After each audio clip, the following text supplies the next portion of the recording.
Hello, नमस्कार, आदाब, सत श्री अकाल, अस्सलाम वालेकुम। मैं हूं मोहम्मद अहमद काज़मी, लेकर आया हूं आपका पसंदीदा कार्यक्रम आपके रूबरू। मीडिया स्टार वर्ल्ड लगातार आपको दुनिया भर की खबरें और कुछ जानकार लोगों से मुलाकातें कराता रहा है, इसलिए कि आपको सही खबरें और सही नैरेटिव आप तक पहुंचे। अभी ऑपरेशन सिंदूर जो भारत की तरफ से किया गया है, उसके बाद काफी ऐसी चीजें चर्चा में हैं कि क्या अब पाकिस्तान रिटेलिएट करेगा, क्या ये फुल ब्लोन यानी बड़ी जंग में तब्दील होगी, क्या ये दोनों मुल्कों के सियासी लीडर्स अपने अपने सर्वाइवल के लिए ऐसा कर रहे हैं। पहलगाम से आखिर वो क्या ऐसा वाकया हुआ जिसके बाद दोनों मुल्कों के बीच में कोई बड़ी जंग हो जाएगी। ये तमाम सवालात हैं जो सभी को उलझाए हुए हैं। अजीब एक टेंशन है और पूरे देश में मॉक ड्रिल हुई है। जंग की तैयारी के लिए आम लोगों को भी सेंसिटाइज किया गया है। आने वाले वक्त में क्या कुछ होगा और जो कुछ अब तक हुआ इसके क्या मानी है, इस सब के समझने के लिए मेरे साथ खास मेहमान है डॉक्टर A.K. पाशा यानी आफ्ताब कमाल पाशा, जो जवाहरलाल नेहरू यूनिवर्सिटी से एक लंबे लंबे अरसे तक इंटरनेशनल अफेयर्स के लिए उन्होंने बहुत से काम किए, डायरेक्टर रहे वहां पर, और उसके अलावा डिप्लोमेट के तौर पर भी वेस्ट एशिया के मुल्कों में कई मुल्कों में रहे और दुनिया को बहुत अच्छी तरह जानते हैं। अक्सर अमेरिका भी जाना रहता है, दूसरे मुल्कों में भी जाना रहता है। तो उनसे हम समझेंगे कि आखिर ये ऑपरेशन सिंदूर के मानी क्या है, क्या आने वाला वक्त दोनों मुल्कों के बीच में बड़ी जंग होगी, क्या कुछ है, हमें कैसे समझना चाहिए। Doctor A.K. पाशा साहब, वेलकम है आपका। मीडिया स्टार वर्ल्ड को आपने वक्त दिया, उसके लिए बहुत बहुत शुक्रिया। आप ये बताइए कि आखिर ये जो पहलगाम के बाद भारत ने तकरीबन 2 हफ्ते के बाद जो ये ऑपरेशन किया, इसको आप किस तरह से एनालाइज कर रहे हैं, फिर मैं आगे कुछ और चीजें आपसे जानने की कोशिश करूंगा। जी, ये पहलगाम का टेररिस्ट अटैक मेरे ख्याल से अगर पहले के उरी और पुलवामा अटैक्स को देखें तो उसी सिलसिले में ये भी है। लेकिन इस बार जो है हमारी भी कुछ कमियां नजर आती हैं, इसलिए कि जम्मू एंड कश्मीर एक यूनियन टेरिटरी है और वो डायरेक्टली सेंटर के अंदर आता है, लॉ एंड ऑर्डर। और वहाँ लेफ्टिनेंट गवर्नर जो हैं, जो भी दिल्ली से हिदायत देती जाती है उनको नाफिज करते हैं। तो चूंकि गर्मियों का सीजन शुरू हुआ है कश्मीर में और हजारों लाखों टूरिस्ट वहां जाते हैं, जो स्विट्जरलैंड ऑफ इंडिया कहला जाता है कश्मीर, तो जाहिर है कि वहाँ कड़ी से कड़ी सुरक्षा करनी चाहिए था। और पहलगाम के आसपास 3 टायर सिक्योरिटी भी थी बोल के हम सुनने में आ रहा था, क्योंकि इस हमले के पहले गृह मंत्री अमित शाह 2 बार कश्मीर गए थे और वहाँ हाई सिक्योरिटी मीटिंग भी उन्होंने बुलाया। उसमें जो चीफ मिनिस्टर है उमर अब्दुल्ला, उनको वहाँ सिक्योरिटी मीटिंग में बुलाया नहीं गया था, इसलिए कि सेंट्रल गवर्नमेंट और उनके पुराने स्ट्रेन रिलेशंस हैं और लॉ एंड ऑर्डर जो है लेफ्टिनेंट गवर्नर और सेंट्रल गवर्नमेंट के हाथ में, तो इसीलिए उनको अलग किया गया था। तो मेरे ख्याल से वो उचित नहीं था, क्योंकि जो टूरिज्म आता है और दूसरे इलाके आते हैं, चीफ मिनिस्टर को भी आगाह रखना चाहिए, आगाह करना चाहिए था। और ये होम मिनिस्टर की पॉलिसी जो है ये ठीक नहीं लगती मुझे। तो वहाँ लैप्स हुआ है, इसमें कोई शक नहीं है कि 2-2.5 घंटे तक वहाँ कोई पुलिसमैन नहीं था, कोई सिक्योरिटी नहीं थी, और जो जख्मी थे वो दम तोड़ के वहीं मर गए। और इतने ऊंचे इलाके से अस्पताल पहुंचाना भी उनको काफी दुश्वारियां पेश आ रही थी। तो ये सब जो है लैप्स है, इनकॉम्पिटेंस है, और इससे थरो इंक्वायरी करके जो भी जिम्मेदार हैं उनको जो भी कार्रवाई डिसिप्लिनरी एक्शन करना है या हटाना है वो करना चाहिए। ये नहीं कि सेंट्रल गवर्नमेंट इसके ऊपर हाथ धो ले। तो ये पहले हमें अपने झोली में है झांक के देखना होगा कि अगर ऐसा बड़ा हादसा हुआ तो क्यों हुआ, कैसे हुआ और आगे चल के इसको कैसा रोकना चाहिए, क्योंकि इससे कई सबक मिलते हैं जो कि बहुत अहम सवाल हैं और उसमें हमें जरूर निगरान नजरसानी करनी होगी और उस पर अमल करना होगा। तो ये तो इंटरनल हुआ। दूसरा जो है एक्सटर्नल फैक्टर, तो सभी को पता है कि अभी कुछ 2 हफ्ते पहले पाकिस्तान के वजीर दिफा और साबिक वजीर खारिजा भुट्टो बिलावल जो भुट्टो। जरदारी हैं, जी। बिलावल भुट्टो और वजीर दिफा आसिफ, उन्होंने कहा कि हम ये क्रॉस बॉर्डर टेररिज्म अमेरिका और बरतानिया के दबाव में पिछले 20-30 सालों से करते आ रहे हैं। ये पहली बार चौंकाने वाली बात कंफर्मेशन पाकिस्तान के आला ओहदेदारों से ही मिल रहा है। तो ये क्यों करा रहे हैं? ये इनकी मजबूरी क्या थी? तो मजबूरी ये है कि पाकिस्तान जो है 50 से, जब से वो सेंट्रल ट्रीटी ऑर्गेनाइजेशन और कोल्ड वॉर में अमेरिका के साथ जुड़ गए, तो पाकिस्तान की मिलिट्री जो है अमेरिकन पेंटागन मिलिट्री से बहुत गहरा ताल्लुकात स्थापित कर रहे हैं और इसी गहरे ताल्लुकात की वजह से वहाँ की डेमोक्रेसी को बहुत खतरा हुआ और मिलिट्री इंटरवेंशन हुआ, जिसके तहत अयूब खान, याहिया खान और जियाउल हक और मुशर्रफ और दूसरे मिलिट्री चीफ इतने बड़े पैमाने पर इंटरवेंशन कर रहे हैं कि वहाँ सिविलियन हुकूमत और डेमोक्रेसी का खतरा पिछले 50-60 सालों से है। तो अभी भी जो अमेरिका और पाकिस्तानी मिलिट्री की बागडोर जो है बहुत मजबूत है, खास तौर पे आईएसआई के साथ, और रूस को या सोवियत यूनियन को अफगानिस्तान से मार भगाने में पाकिस्तान का बहुत अहम किरदार था। और उसके बाद से कई आतंकी अफराद जो है मुशर्रफ और उसके बाद भी पकड़ के अमेरिका के हवाले कर दिए थे, जो 9/11 वगैरह वगैरह में शामिल थे।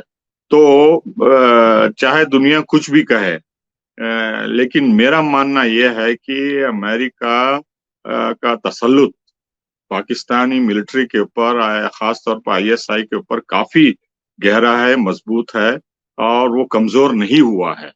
और उसी दिशा में हमें ये पहलगाम को भी देखना होगा और दो स्टेट्समेंट्स उनके वजीरों के मद्देनजर रखते हुए हमें इसको एग्जामिन करना होगा, एनालाइज करना होगा कि क्यों बार बार करते रहते हैं। दूसरा पहलू इसका यह है कि पिछले 35 सालों से, जब से सोवियत यूनियन खत्म हुआ और कोल्ड वॉर खत्म हुई, तो सभी भारतीय वजीर आजम नरसिम्हा राव से लेके अटल बिहारी वाजपेयी के गुजराल, देवेगौड़ा, मनमोहन सिंह और मोदी लगातार अमेरिका से अच्छे ताल्लुकात की प्रयास कर रहे हैं, कोशिश कर रहे हैं।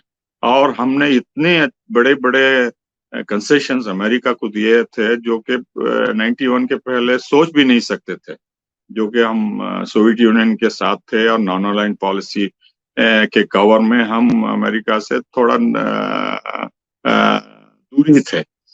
तो इसकी वजह से पाकिस्तान भारत जो है स्ट्रेटेजिक रिलेशंस बोल के मान के आ रहा है कि हम अमेरिका के साथ अच्छे ताल्लुकात एस्टैब्लिश कर रहे हैं बोल के हम मान के चल रहे हैं। हालांकि अमेरिका उस नजरिए से नहीं देखता है। अमेरिका अभी भी जो 50, 60, 70, 80s में इक्वेट करते थे, बैलेंस कर रहे थे भारत और पाकिस्तान को, वो अभी भी उनके जहन में वही है कि हम पाकिस्तान के जरिए भारत पे प्रेशर डाल सकते हैं, हमको जो चाहिए वो करा सकते हैं और भारत को मजबूर भी कर सकते हैं कुछ हद तक, ताकि वो जो ऑटोनॉमी और इंडिपेंडेंट फॉरेन पॉलिसी परस्यू करना चाहता है उसको नजरअंदाज के हमारे तरफ रुख करे। तो हम्म, इसी दिशा में हमें देखना चाहिए कि जब प्राइम मिनिस्टर मोदी फरवरी में अमेरिका गए थे ट्रम्प से मिलने, तो जब व्हाइट हाउस में थे उन्होंने इस्तकबाल करने से पहले खुलेआम कहा कि ब्रिक्स जो है 100% खत्म हो चुका है और 100% हम टैरिफ लगाएंगे। तो ये मोदी की वहां हाजिरी में जो है बहुत बड़ा तमाचा था ब्रिक्स लीडर्स को और कंट्रीज को लेके, जो हम अच्छी तरह एग्जामिन नहीं करें, क्योंकि भारत, चीन और रूस, साउथ अफ्रीका, ब्राजील से मिलके मिलके ये ग्रुपिंग जो है काफी आगे बढ़ रहा है, काफी मजबूत हो रहा है और अमेरिका में हलचल मच गई है ब्रिक्स की वजह से, डॉलर की गिरावट के लिए, या इत्तेहाद जो एंट्री वेस्ट अलायंस जिसको कहते हैं। तो ब्रिक्स जो है उभर के आ रहा है, जिससे अमेरिका नाखुश है और मेरे ख्याल से भारत का लिंक ब्रिक्स से कमजोर हो गया है, जो कि अमेरिका चाहता है, क्योंकि अमेरिका भारत को इस्तेमाल करना चाहता है अल्टीमेटली अपनी पॉलिसी चीन के खिलाफ और इंडो पैसिफिक स्ट्रैटेजी के तहत। तो हम लगातार अमेरिका से क्वाड के जरिए या डिफेंस कोऑपरेशन के जरिए या हथियार खरीदने की वजह से हम अमेरिका के नजदीक नजदीक होते जा रहे हैं। और यहाँ तक अमेरिका बोल्ड हो गया है कि जब यहाँ दिल्ली में आए थे वजीर एग्रीकल्चर अमेरिका के और वजीर खारिजा, उन्होंने यहाँ तक धमकी दी कि आप रूस से तेल मत खरीदिए, हमारे से खरीदिए गैस और तेल, और दूसरी बात कि आप रूस से हथियार मत खरीदिए, हमसे खरीदिए। और कई अनसोलिसिटेड जो मांगे बगैर सलाह हमें दे रहे थे। तो इसका मतलब ये है कि जो भी भारत इंडिपेंडेंटली करना चाहता है, चाहे वो रूस हो, ब्रिक्स हो, रशिया हो, चाइना हो या दूसरे मामलों में, अमेरिका उससे खुश नहीं है। तो ये पुलगाम पहलगाम का अटैक जो है हमें उसी नजरिए से देखना होगा कि पाकिस्तान को जिस तरीके से उन्होंने पिछले 50-60 सालों से इस्तेमाल किया है भारत के ऊपर प्रेशर डालने के लिए, ये उसी में एक कदम है कि भारत अगर इंडिपेंडेंट हमारी बात नहीं सुनता है तो इसको हम सबक सिखाएंगे हमारे दोस्त के जरिए। तो पहलगाम ये हुआ है। तो जितना हम ऑटोनॉमी करेंगे या चीन से बॉर्डर का मुआहदा करेंगे और $150 बिलियन से चीन के साथ तिजारत करेंगे, उतना ही वो अमेरिका नाखुश है। बल्कि जब उनका अमेरिका का ट्रेड रिप्रेजेंटेटिव आया यहाँ 5 दिन जो गुफ्तगू हुई टैरिफ के बारे में, उसने सिर्फ एक ही सेंटेंस कहा कि आप हमें क्या देंगे, अगर हम टैरिफ रिड्यूस करते हैं तो आप हमें बदले में क्या देंगे। तो भारत के रिप्रेजेंटेटिव्स, कॉमर्स मिनिस्ट्री, इंडस्ट्री से और दूसरे मिनिस्ट्री से जो हाई पावर्ड मीटिंग थी, वो चौंक गए कि ये क्या सवाल पूछ रहा है। तो बाद में प्रेस कॉन्फ्रेंस में उसने कहा कि हम चाहते हैं कि आप अपना तिजारत चीन से खत्म कर दें, आप वहां से कुछ भी इंपोर्ट मत करें, और आपका असर और रसूख जो ग्लोबल साउथ में है, नॉन अलाइंड मूवमेंट के जरिए जो है, आप उनपे भी प्रेशर डालिए कि चीन के साथ वो अपने ताल्लुकात खत्म करें, ट्रेड खत्म करें, BRI को सपोर्ट करना खत्म करें, और जो भी इंफ्रास्ट्रक्चर चीन बना रहा है उसको खत्म करें। तो यानी कि सिर्फ अमेरिका भारत से ये नहीं चाहता कि उसके तिजारत चीन से खत्म हो, लेकिन अपना लीडरशिप जो इंडिया बना चुका है ग्लोबल साउथ में, उसको भी इस्तेमाल करके अमेरिका के फायदा के लिए और चीन के खिलाफ इस्तेमाल करना चाहते हैं। तो ये सब जो है भारत के लिए नागुजीर है। ये बहुत ही पेचीदा मामला है और पिछले हम 70-75 सालों से हम अपना असर और रसूख थर्ड वर्ल्ड कंट्रीज में बढ़ाए हैं, नॉन अलाइंड पॉलिसी की वजह से, डीकोलोनाइजेशन की वजह से, एंटी अपार्थाइड पॉलिसीज की वजह से, फलस्तीन के मसले को लेके वगैरह वगैरह वगैरह, इकोनॉमिक एड और जो भी हम अपने तरफ से उनको दे सकते थे। तो इसको इन सब को अमेरिका जो है इस्तेमाल करके हमारा हमको अलग थलग करना चाहता है। तो यही मेजर प्रॉब्लम है। और हम जो है कोशिश कर रहे हैं कि चीन के साथ ताल्लुकात बिगड़े ना, और तिजारत भी करते रहे और वहाँ बॉर्डर पे भी अमन शांति बनाए रखें, और रूस से भी हम हथियार खरीदते रहे, क्योंकि अमेरिका के हथियार नॉट ओनली बहुत महंगे हैं, लेकिन वो हमें लटकाए रहना चाहते हैं कि पुर्जे भी नहीं देना चाहते, नट बोल्ट भी देना नहीं चाहते, और उसको इस्तेमाल करना चाहते हैं प्रेशर टैक्टिक की तरह, जो दूसरे मुल्कों को वो करते आ रहे हैं। तो हमको ये पसंद नहीं, क्योंकि रूस जो है सिर्फ हथियार ही नहीं देता, वो को प्रोडक्शन भी करता है, चाहे वो हिंदुस्तान एरोनॉटिक्स लिमिटेड या ब्रह्मोस या जो भी मिसाइल्स या हथियार हम चाहते हैं, तो हम बड़े पैमाने से रूस से खरीदते हैं और यहाँ भी मैन्युफैक्चर करके एक्सपोर्ट भी करते हैं, जो कि रूस इसको परमिशन देता है। ये सब अमेरिका या फ्रांस या बर्तानिया करने के लिए तैयार नहीं है, वो टेक्नोलॉजी शेयर करने के लिए बिल्कुल तैयार नहीं है। तो ये एक तरफा एक्सचेंज हो गया। तो इन सब मामलों को लेके अब आगे क्या करना है पहलगाम के बाद, मिलिट्री एक्शन तो हो गया, 9 ठिकानों पे हमारी फौज ने बहुत तगड़ा जवाब दिया, और इंटरनेशनल बॉर्डर या एलओसी को क्रॉस किए बगैर इन सब ठिकानों पे निशाना बना के काफी हद तक नुकसान पहुंचाया, जो इंफ्रास्ट्रक्चर क्रॉस बॉर्डर का वहां से उभर के निकलता था। और जो हवाई जहाज थे वो भी हमारे इलाके में ही रहे और वहीं से उनको मिसाइल दागते रहे। और हालांकि एक दो रिपोर्ट्स हैं कि भारत के एक दो हवाई जहाज मार गिराए गए थे, तो अभी उसमें तस्दीक करना बाकी है इंडियन मिनिस्ट्री की तरफ से। लेकिन हमें आगे चल के 2-3 चीजें करना है। एक तो डिप्लोमेसी को एक्टिवेट करना है, क्योंकि ये जो मिलिट्री एक्शन लेना चाहते थे हमने ले लिया, सक्सेसफुल रहा। और इसका 2-3 चीजें हमें ध्यान में रखना है। एक तो हमारा कोऑर्डिनेशन अमेरिका के साथ बहुत गहरा रहा। अजीत डोवल जो नेशनल सिक्योरिटी एडवाइजर रहे, बार बार अमेरिका के सेक्रेटरी स्टेट जो अभी वॉल्स के रिप्लेस के बाद वो भी नेशनल सिक्योरिटी एडवाइजर हैं, वो लगातार बरकरार उनकी गुफ्तगू होती रही है। और पाकिस्तान के साथ भी अमेरिका की गुफ्तगू होती रही है एनएसए से। तो अमेरिका के वजीर खारिजा ने पाकिस्तान को क्लियर कहा कि आप रिटेलिएटरी अटैक मत करिए। जो भी भारत करना चाहता है पहलगाम के बैकग्राउंड में वो होगा, आप उसको रोक नहीं सकते, लेकिन आप कोई रिटेलिएशन ना करिए जिससे रीजनल वॉर हो सकती है बोल के। तो मेरे ख्याल से बहुत अहम सलाह है, और पाकिस्तान किसी भी हालत में इसको ठुकराएगा नहीं और मानेगा।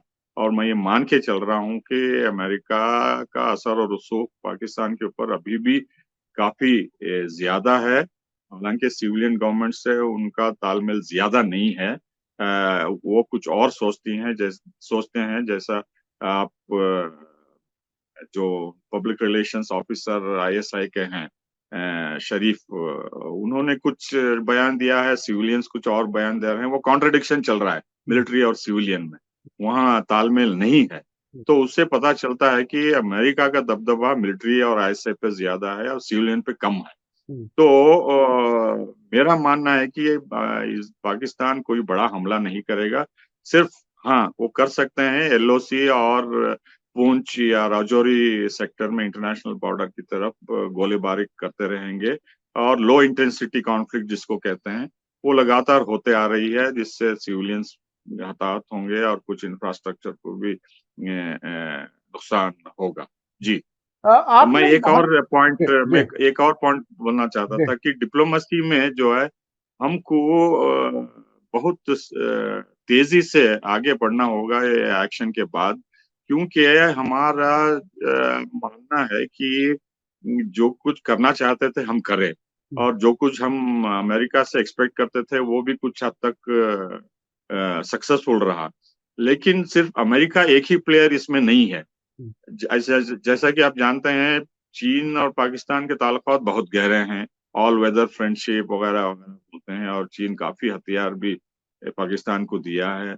और हमें चीन के रास्ते से भी इस्तेमाल करना होगा ये पाकिस्तान को प्रेशराइज करने के लिए कि ये पहलगाम जैसा बार बार अगर आप करते हैं तो काफी खतरनाक होगा। ये तो चीन का है। रूस भी जो है 100% हमारे साथ नहीं था। जैसे कि आप टास एजेंसी की रिपोर्ट देखें तो वहाँ के वजीर खारजा सर्गे लावरोव वो पाकिस्तान को आश्वासन देते थे और मीडिएशन का भी उन्होंने पेशकश की, जो कि पुतिन मोदी के बातचीत टेलीफोन के बाद उन्होंने ये नहीं कहा। तो रूस भी 100% हमारे से खुश नहीं है, इसलिए कि हम ब्रिक्स को कमजोर कर रहे हैं और अमेरिका के झुकाव में आके बहुत सारे ऐसे काम कर रहे हैं जो कि रूस को पसंद नहीं है। तो ये भी उसको सुधारना होगा, रूस के भारत के ताल्लुकात और रूस और पाकिस्तान के ताल्लुकात गहरे होने से भी हमें बचना होगा। दूसरी बात यह है कि जो तालिबान से हम पेशकश कर रहे हैं उसको आगे बढ़ाना है और उसके जरिए भी पाकिस्तान के ऊपर प्रेशर डालना होगा, चाहे वो बलूचिस्तान के मामले में हो या जो डैम काबुल रिवर के ऊपर बनाए हैं इंडस रिवर ट्रीटी या बैंस के बाद वगैरह। तो उसके साथ अगर दायरा आप वसी करते हैं तो ईरान का भी इसमें रुख बहुत इम्पोर्टेंट है।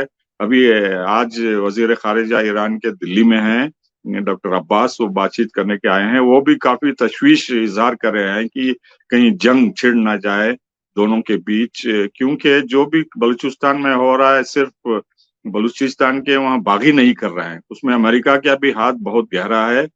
कुछ लोग कहते हैं कि भारत भी उसमें कुछ सपोर्ट कर रहा है। तो जैसा कि शाह ईरान 71 की जंग में उन्होंने कहा था कि अगर बांग्लादेश बन जाता है और भारत वेस्ट पाकिस्तान को भी टुकड़े टुकड़े करता है तो हम पीछे नहीं हटेंगे, बलूचिस्तान अपने कब्जे में ले लेंगे। तो उन्होंने साफ कहा था और वही पॉलिसी इस्लामिक रिपब्लिक भी अपनाती है, क्योंकि बलूचिस्तान का हिस्सा कर दिया गया था ब्रिटेन के जरिए। तो जो लोग इधर और उधर रहते हैं इस पार या उस पार, तो एथनिकली, रेशियली, इकोनॉमिकली हर लिहाज से वो एक है बलूची कौम। तो बलूचिस्तान और सिस्तान का प्रॉब्लम जो है लगातार सिर का दर्द बन गया है ईरान को, और वहाँ कुछ होता है तो ईरान बहुत तशवीशनाक सिचुएशन में होगा। तो अगर उसके दायरे में बढ़ेंगे इमारात और सऊदी अरब और मिस्र, तुर्की ने भी यहाँ तक कहा है कि ये जंग से मामला हल होने वाला नहीं है, अमन की तरफ, डिप्लोमेसी की तरफ, नेगोशिएशन की तरफ आपको बढ़ना होगा। ये सब हमारे तुर्की को छोड़ के मिस्र, सऊदी अरब, इमारात बहुत करीबी दोस्त हैं हमारे। हम उनसे स्ट्रेटेजिक पार्टनरशिप, डिफेंस कोऑपरेशन वगैरह सब कर रहे हैं। तो इन सब को मद्देनजर रखते हुए भारत को डिप्लोमेसी में एक्टिवेट करना होगा और इन सब को इस्तेमाल करके पाकिस्तान के ऊपर दबाव डालना होगा कि आप दोबारा ऐसा करेंगे तो संगीन नतायज होंगे बल्कि। तो डिप्लोमेसी को बहुत विगरसली, स्ट्रांगली और सस्टेन्ड तरीके से करना होगा। ये नहीं कि हमने सक्सेसफुल ऑपरेशन कर लिया और शाबाशी दे के बैक टू पेविलियन होके उसको भूल जाए और पाकिस्तान भी दोबारा इसी हरकतों में शामिल होगा। तो हमें लॉन्ग टर्म फ्यूचर और विजनरी पॉलिसी अपनाए करके क्या ये मोदी गवर्नमेंट सरकार कर सकती है? ये सिर्फ चुनाव के बारे में या सोचती है, या कास्ट ग्रुप वगैरह, नैरो पॉलिटिक्स और कम्युनल पोलराइजेशन में जिससे मुब्तला है ये वही अपनाएंगे, या कुछ और देश के लॉन्ग टर्म फ्यूचर के बारे में सोचेंगे? ये बहुत कठिन सवाल है जी। ये बहुत ही कई बातें आपने बहुत अहम कही आफ्ताब कमाल पाशा साहब के। भारत अमेरिका को एक दोस्त, पार्टनर उस तरह से बनाने की कोशिश करता रहा, लेकिन अमेरिका ने मुसलसल पाकिस्तान के साथ ज्यादा यानी एक तरह से हिस्सेदारी दिखाई।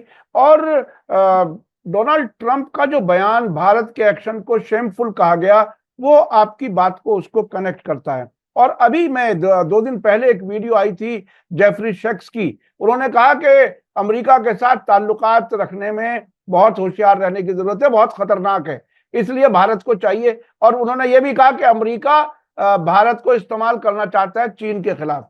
अच्छा, इस सब मोदी जी की सरकार के दौरान आप चूंकि फॉरेन रिलेशंस में बहुत ही माहिर हैं, बहुत सी चीजें आपके जहन में हैं, आपने जिस तरह से सरकार को मशवरे भी दिए डिप्लोमेसी के।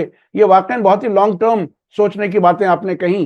लेकिन क्या आपको नहीं लगता कि भारत एक तरफ तो क्वाड में है जिसमें चीन के खिलाफ लड़ने की तैयारी है, एक तरफ ब्रिक्स में है जो यानी चीन के साथ रहने की तैयारी है।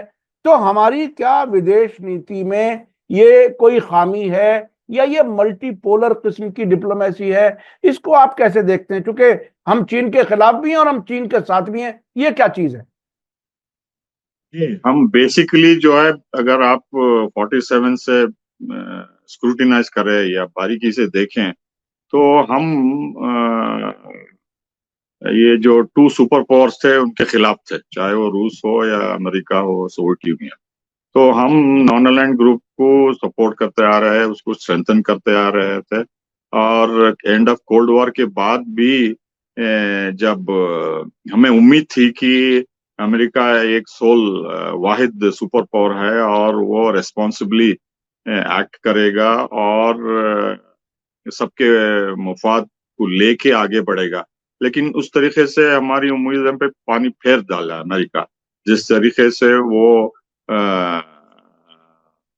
ईरान के पीछे गया, ईरान के पर हमारे पर दबाव डाल के ईरान से तिजारत और तेल वगैरह सब नाकाबंदी करके हमें ईरान से महरूम कर दिया। उसके बाद 9/11 हुआ, जिसके बाद वॉर ऑन टेरर बुश सदर ने ऐलान कर दिया, जिसके तहत अफगानिस्तान में का मुलविस हुआ। उसके बाद इराक पे हमला हुआ, उसके बाद लीबिया में भी तख्ता पलटा गया। उसके बाद कई सारे ऐसे इंटरवेंशंस हुए सीरिया में और यमन में लगातार 2015 से सऊदी अरब और इमारात के साथ मिलकर। उसके बाद सोमालिया में हुआ। तो कई ऐसे उसके बाद यूक्रेन भी आया, अब सूडान भी आ रहा है। तो इन सब को देख के युगोस्लाविया भी में उन्होंने टुकड़े टुकड़े कर दिया और वहाँ इतना गारिदगिरी हुई। फलस्तीन में हुआ, गाजा में हुआ, लेबनान में हुआ, यमन में हुआ, हुती के खिलाफ वगैरह सब। तो जो अमेरिका करना चाहता था कि डेमोक्रेसी को हम प्रमोट करेंगे और कम्युनिज्म के खात्मे के बाद हम फ्री एंड ग्लोबलाइजेशन और फ्री ट्रेड की तरफ बढ़ावा देंगे, तो ये सब मिट्टी में मिलके चूर चूर हो गए। जो उम्मीदें थी अमेरिका के साथ कि वो हमारा दोस्त बनेगा और इंटरनेशनल पीस सिक्योरिटी की तरफ आगे बढ़ेगा, तो ये सब उल्टा करते रहे नियोकॉन्स और अमेरिकन सेंचुरी के नशे में डूब के अमेरिका के एलिट्स। तो हमें मायूसी हुई और इसी मायूसी से जो है ब्रिक्स उभर के निकला कि जो इंटरनेशनल ऑर्डर हम सोचते थे कि सभी की हित में होगा, तो वो उसकी तरफ अमेरिका नहीं बढ़ा, बल्कि उसको अंडरमाइन करता हुआ अपना दबदबा जो है सभी देशों के ऊपर लादने लगा, जिससे हमारे ऊपर भी काफी प्रेशर हुआ। और जो पुरानी नीति थी पाकिस्तान को इस्तेमाल करने की, उस पे भी हम नाकाम रहे, क्योंकि क्रॉस बॉर्डर टेररिज्म होता रहा, कश्मीर का मामला उलझा रहा और दूसरे मामले भी बिगड़ते गए। तो ब्रिक्स जो है बहुत मल्टीपोलर वर्ल्ड की तरफ बढ़ रहा था और हमारे ताल्लुकात भी चीन के साथ सुधर रहे थे। हालांकि डोकलाम और दूसरे इलाकों में चीन ने हस्तक्षेप किया था, वो हमारे पॉलिसी क्वाड में और अमेरिका की तरफ जाने की रिस्पांस में हुआ था।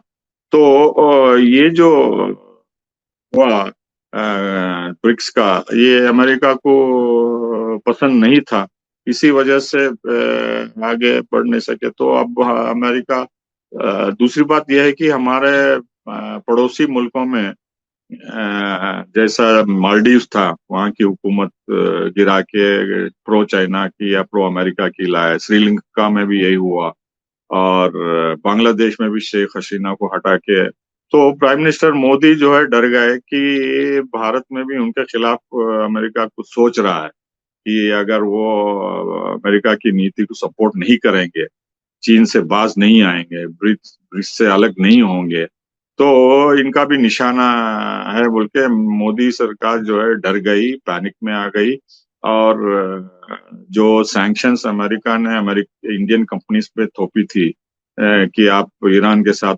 तिजारत कर रहे हैं, रूस से तेल निर्यात कर रहे हैं वगैरह वगैरह बोल के, तो और अमेरिका डायरेक्टली धमकी भी दिया ट्रम्प के फर्स्ट एडमिनिस्ट्रेशन के, आप पे भी टैरिफ थोपेंगे, आप 150% टैरिफ डाल रहे हैं बोल के। तो इसको सब और इमिग्रेंट्स को भी उन्होंने इस्तेमाल किया, हथकड़ी डाल के बेइज्जती करके हिंदुस्तान को भेजे मिलिट्री प्लेन्स में वगैरह सब। तो ये सब जो है दोस्त दूसरे दोस्त के खिलाफ नहीं करता है, तो एक तरफा दोस्ती हो गई थी। और मोदी जो है जल्द से जल्द ट्रम्प से मिलके शायद हाथ जोड़ के उनसे माफी मांग ली, या उनसे कहा कि हम से गलती हो गई तो माफ करो, और हम आपके बराबर साथ हैं और हम आपकी सपोर्ट करते रहेंगे, चाहे चीन हो या रूस से या ब्रिक्स में वगैरह सब। ये मेरी सोच है कि इतने बड़े पैमाने पे जो हम अमेरिका के साथ मिल के कर रहे हैं, तो अमेरिका इतनी आसानी से जो है रियायत नहीं देगा।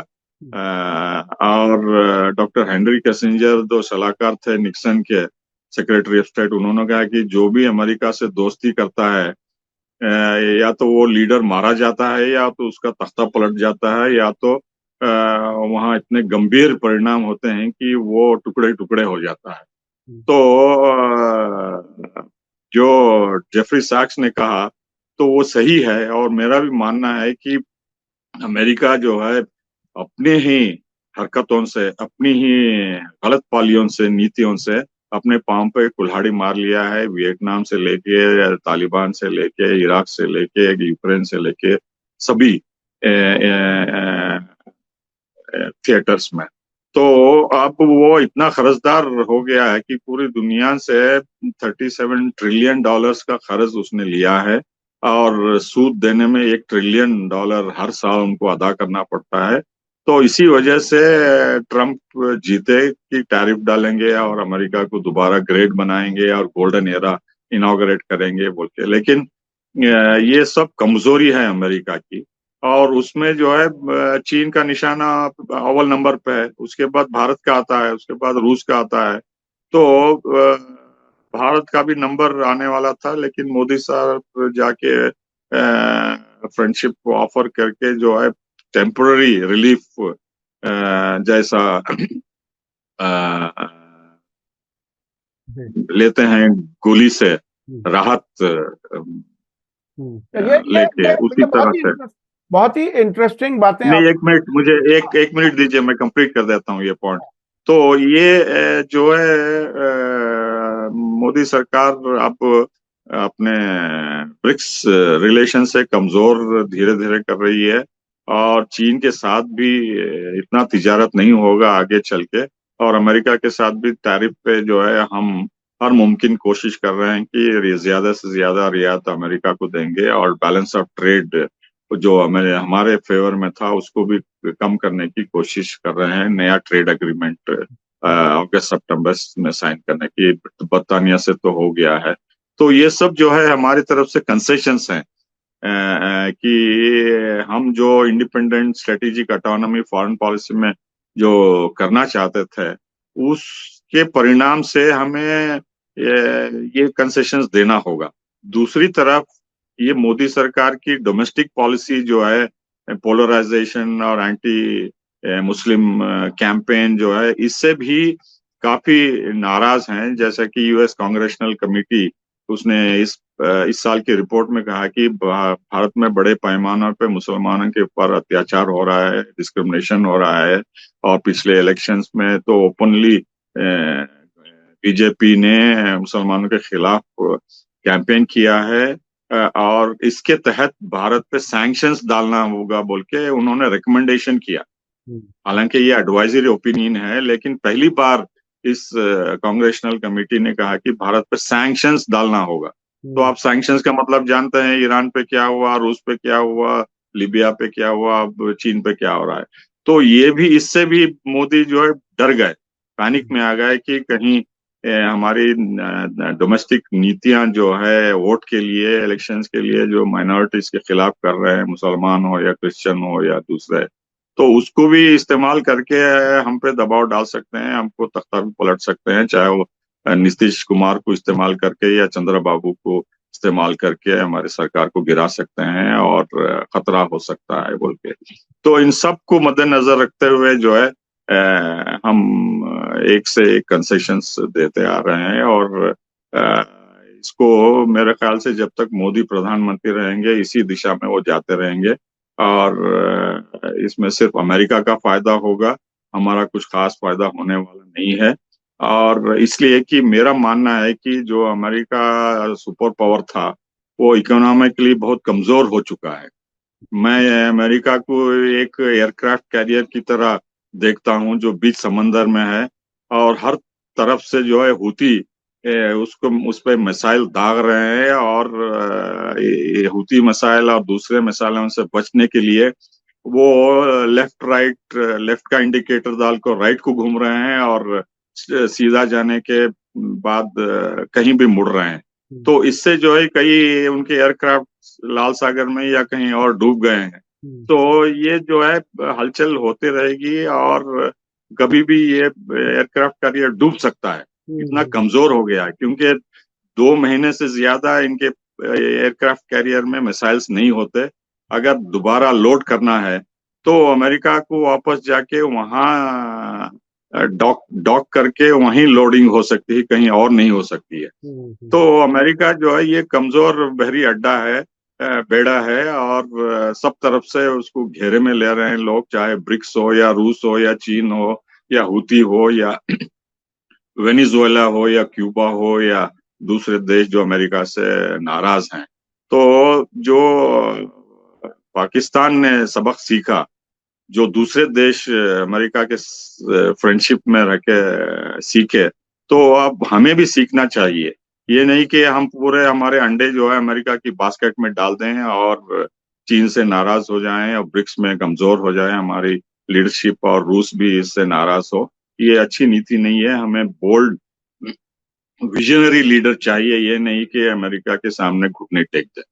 भारत ने एक तरह से घुटने टेक दिए, मोदी जी गए, उन्होंने माफी मांग ली और हमने उसके बाद देखा एक गवर्नमेंट ऑर्डर भी आया कि भारतीय कंपनियों से कहा गया कि हम क्या क्या वो चीजें हैं जो हम अभी चाइना से लेते हैं, अमेरिका से क्या क्या ले सकते हैं। इस किस्म के ऑर्डर भी भारत सरकार ने मोदी जी के अमेरिका के विजिट के बाद दिए। आफ्ताब कमाल पाशा साहब, बहुत बहुत शुक्रिया, आपने हमें वक्त दिया और आज आपने जिस किस्म की चीजें बताई हैं वो बहुत ही आंखें खोलने वाली हैं। यानी अमेरिका भारत को दबाव डालने के लिए अगर उसको एनालाइज किया जाए तो ये समझ में आता है कि ये आतंकी हमले में भी कहीं ना कहीं उनका इशारा हो सकता है और पाकिस्तान की तरफ भी उनका झुकाव सामने नजर आ रहा है और भारत के पाकिस्तान के खिलाफ कार्रवाई को वो शेमफुल भी कह रहे हैं और एक तरह से भारत पर लगातार दबाव बनाते जा रहे हैं। मोदी जी ने माफी मांग ली, आपने ये कहा अमेरिका से कंसेशन हासिल करने के लिए, शायद अपनी हुकूमत बचाने के लिए मोदी जी ने अमेरिका के साथ, डोनाल्ड ट्रंप के साथ एक तरह से हालात नॉर्मल करने की कोशिश की है। वो कब तक चलेंगे? क्या अमेरिका पर भरोसा किया जा सकता है? जो जेफरी शेक्स ने जो कुछ याद दिलाया कि भारत को संभल करके चलना चाहिए अमेरिका के साथ ताल्लुकात में, वो बहुत ही हेनरी किसिंजर का वो सेंटेंस उन्होंने दोहराया है। तो इस पर हमें बहरहाल गौर करने की जरूरत है। पूरे देश में जिस तरह से एक तरह से पाकिस्तान के खिलाफ जो फौजी कार्रवाई की गई है उससे एक इत्मीनान है, लेकिन ये भी एक तरह से वार्निंग सिग्नल है कि हमारी सरकार अमेरिका के सामने कहीं झुक रही है, कंप्रोमाइज कर रही है। जो आपने हकीकतें याद दिलाई, बताई, वो बहुत ही अहम है। मैं अपने दर्शकों से कहना चाहूँगा कि आपको आज की वीडियो कैसी लगी कमेंट्स में ज़रूर लिखें और ज़्यादा से ज़्यादा लोगों तक ये वीडियो शेयर करें ताकि ज़्यादा से ज़्यादा लोगों तक हकीकतें पहुँच सकें। इसी के साथ मुझे दीजिए इजाज़त। धन्यवाद, शुक्रिया, जय भारत, जय हिंद। मीडिया स्टार वर्ल्ड के और वीडियो देखने के लिए हमारे चैनल को सब्सक्राइब करें और सीधे नोटिफिकेशन पाने के लिए बेल आइकन दबाएं। और अगर हमारी खबर सच्ची और अच्छी लगे तो अपने व्हाट्सएप, इंस्टाग्राम, फेसबुक और ट्विटर अकाउंट पर ज़रूर शेयर करें।